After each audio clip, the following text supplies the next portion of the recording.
आज यहाँ हैदरनगर के इस हाई स्कूल मैदान में बढ़िया आएगा नीचे से आए हुए हैदरनगर के अरे कोना में आ जाइए ना और हुसैनाबाद विधानसभा के आप सभी हो जाइए झुक कर हमारे ग्रामीण भाइयों, प्रबुद्ध नागरिकगण, हमारी जनता जनार्दन, आप सभी लोगों को सबसे पहले हमारी तरफ से झारखंडी जोहार जोहार जोहार। साथियों, आज फिर से चुनाव का महापर्व हमारे बीच में है और आप सबको मालूम है इस लोकतंत्र का ये सबसे बड़ा पर्व होता है। हम लोग के बीच में होली भी आता है, दिवाली भी आता है, छठ भी आया, कई त्योहारें आई, लेकिन ये त्योहार उससे भी बड़ा और इस त्योहार में इस देश का सबसे अधिक जो प्रभावित होने वाले लोग हैं, इस देश का गरीब, गुरबा, किसान, आदिवासी, दलित, पिछड़ा अल्पसंख्यक लोग, और यही लोग इस चुनाव को सबसे मजबूती प्रदान करता है और इस लोकतंत्र को मजबूत बनाने में आप सभी लोगों की भूमिका सबसे महत्वपूर्ण होती है। आज आपके बीच में महागठबंधन की तरफ से जेएमएम, कांग्रेस, आरजेडी, वाम दल के सभी आदरणीय हमारे वरिष्ठ नेतागणों ने, आदरणीय विश्वगुरु शिबू सोरेन जी ने, आदरणीय लालू प्रसाद यादव जी ने, आदरणीय सोनिया गांधी जी ने, राहुल जी ने पुनः संजय यादव जी को यहाँ आपके बीच में प्रत्याशी के रूप में खड़ा किया और यहाँ उमड़ी जल सैलाब इस बात का गवाह है और ये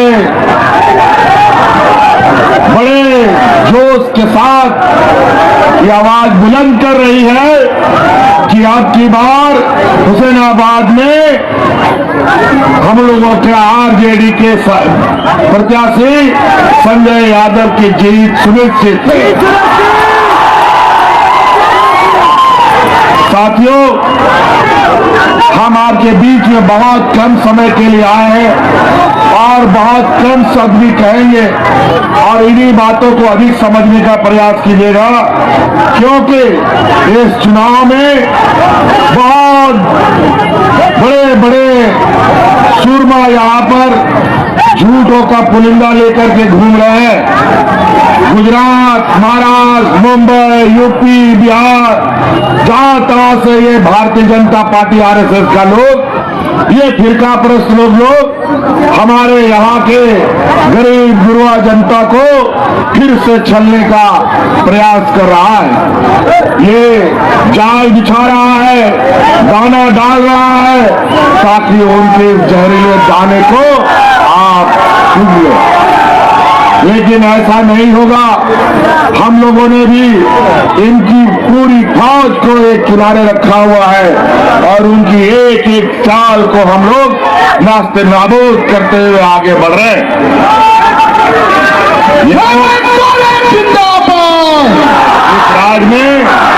इस राज में कई मुख्यमंत्री, कई केंद्र मंत्री एक साल से यहाँ पर मंडरा रहा है और हमारे महागठबंधन की वर्तमान सरकार को गिराने के लिए एक चोटी एक कर रखा था, लेकिन एक साल और 5 साल के अंदर ना सरकार का ये एक भी बाल नहीं बाका कर पाए और आज पूरी मजबूती के साथ महागठबंधन इन फिरका परस्त लोगों के साथ मुंहतोड़ राजनीतिक जंग में जवाब दे रहा है।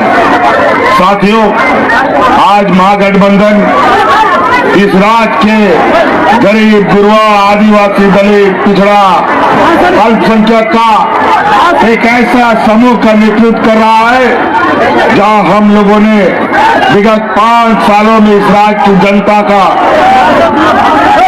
एक एक दिन, एक एक घड़ी इनके सुख दुख में रहने का काम किया है। आपको याद है हम लोगों ने सरकार बनाया और सरकार बनते इस राज्य में कोरोना का एक इतना बड़ा महामारी छाया कि सभी लोग हाट बाजार गाड़ी मोटर सब बंद, और ऊपर से ये एनडीए का लोग, भाजपा का लोग दिल्ली से बिना देश दुनिया के लोगों को समय दिए देश में लॉकडाउन लगा देता है। सारा कुछ जहां का तहां खड़ा हो गया। हम लोगों के गांव देहात के कई लोग रोजी रोजगार के लिए अलग अलग प्रदेशों में चले गए थे, कोई वापस नहीं आ सकता था, और उस समय यही आपका भाई है जो आपके परिवारजनों को हवा जहाज से जोड़ करके आपके घर पहुंचाने का काम करता था। इन लोगों ने तो छोड़ दिया था इस देश के गरीब गुरुआ लोगों को मरने के लिए, महिलाओं को सड़क में बच्चे जन्म कर देने पड़े, ये हालत हो गया था। इसलिए साथी बहुत सारी बातें हैं, अगर बातें गिनाना शुरू करूंगा तो इतना समय लगेगा।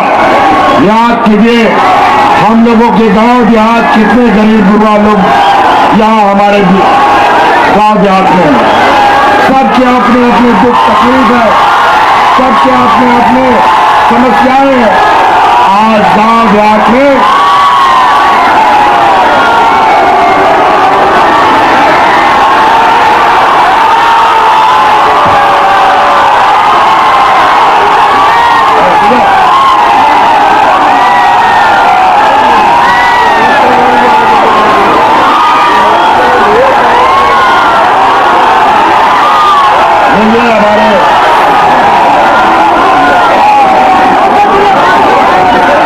थोड़ा सा शांति बनाइए।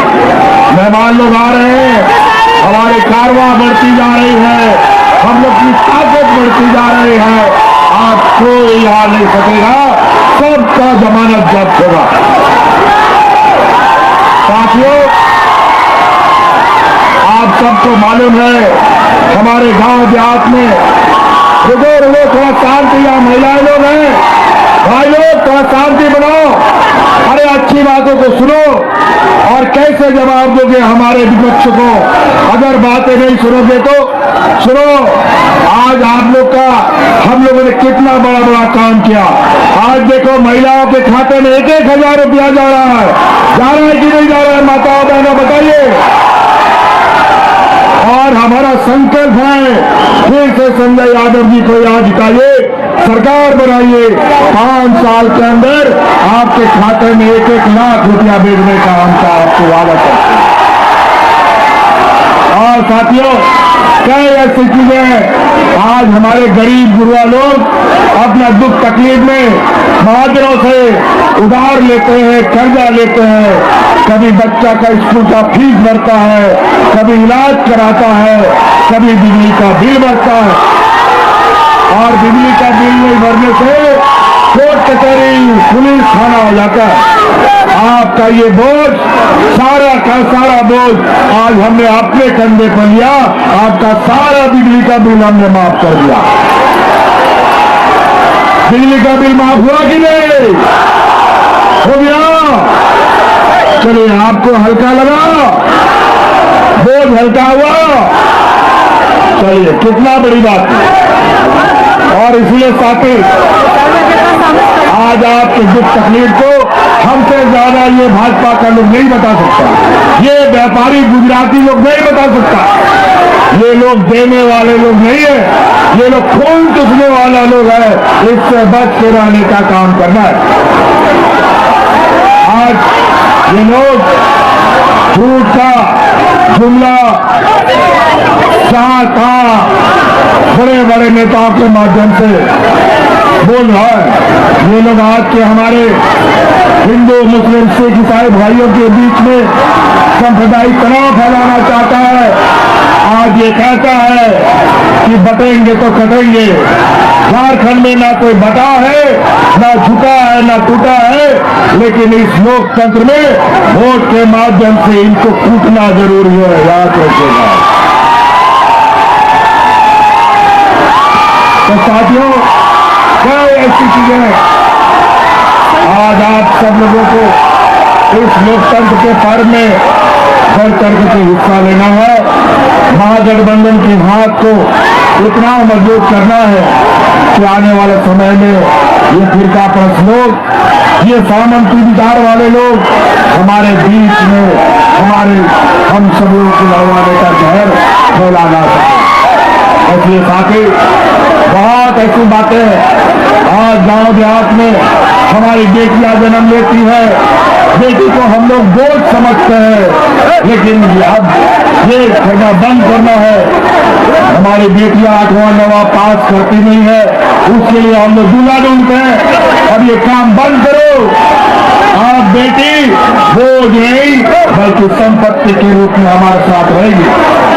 आप अपनी बेटियों को इंजीनियर, वकील, डॉक्टर जो भी बनाना है बनाओ, उसके पढ़ाई का पूरा खर्चा राज्य सरकार वहन करेगी। पहले डबल इंजन की सरकार में लोग भूख से मरते थे। कोरोना काल में एक भी व्यक्ति को हमने भूख से नहीं मरने दिया।